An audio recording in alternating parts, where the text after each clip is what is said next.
இருங்க, இது வந்து இந்து மக்கள் நம்ம இந்து மக்களோட ஒற்றுமையை நிரூபிக்கணுங்கிறதுக்காக நம்ம ஜூன் 22 மதுரையில முருக பக்தர்கள் மாநாடு நடக்க இருக்குது. அந்த மாநாட்டுக்கு இங்க கோயில்ல இருக்கக்கூடிய இந்து மக்களுக்கு ஒரு இன்விடேஷன் கொடுக்கறதுக்காக நாங்க வந்தோம். இந்த கோயில்ல அறநிலைத்துறைங்கிற பேர்ல ரவுடி கும்பலை வச்சுக்கிட்டு இந்த மத பிரச்சாரம் பண்றீங்களா? இந்து கோயில ஏன் கோயில கேக்குறாங்க? இங்க தமிழ்நாட்டுல அறநிலைத்துறை தான் நடந்துட்டு இருக்குதா இல்ல ரவுடிகளோட கூடாரமா அந்த கோயில்லாம் மாறிட்டு இருக்குதா? எனக்கு இதுக்கு விளக்கம், சரியான விளக்கம் தெரியல. இங்க இந்து கோயில்ல இந்து மக்களுக்கு நாங்க முருக பக்தர்கள் மாநாட்டுக்கு ஜூன் 22 நடக்குது, நீங்க எல்லாம் வாங்கன்னு சொல்லி எங்களோட சொந்தங்களுக்கு ஒரு அழைப்பிதழ் கொடுக்க வந்தா ஒரு பிஜேபி மாவட்ட தலைவர் எனக்கே இங்க பாதுகாப்பு இல்ல. அப்ப சாதாரண மக்களுக்கு என்ன பாதுகாப்பு இருக்கு? இங்க திருநீர் போட்டுக்கிட்டோ இல்ல குங்குமம் வச்சுக்கிட்டோ மகளிர் எப்படி பாதுகாப்பா நடமாட முடியும்?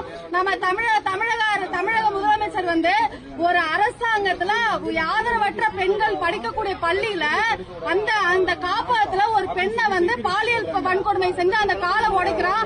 அந்த பெண்ணுக்கு பாதுகாப்பு இல்ல. இங்க தமிழ்நாட்டில் இருக்கக்கூடிய எந்த பெண்களுக்கும் பாதுகாப்பு இல்ல.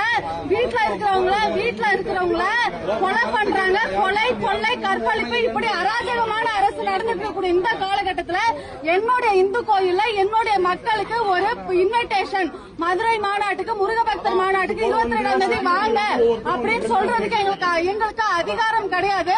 இது வந்து ரொம்ப ஒரு ரவுடிச வச்சு அறநிலைத்துறைங்கிற பேர்ல இங்க இந்துக்களை கலாச்சாரத்தை அழிக்கிற விஷயத்த அழகா பண்ணிட்டு இருக்காங்க. இந்துக்கள் இருக்கக்கூடாது என்று இந்த அரசாங்கம் நினைக்கிறதா?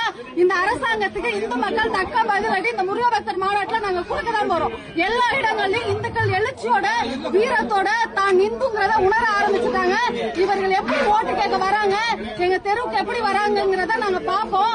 எல்லா இந்து மக்களும் யாரையும் இந்த திராவிட அரசை உள்ள விடக்கூடாதுன்னு சொல்லி என்னுடைய வேண்டுகோளா வச்சுக்கிறேன். அனைத்து இந்து சங்கங்களும் முருக பக்தர் மாநாட்டில் நம்மளுடைய ஒற்றுமை நிரூபிக்க வேண்டும்.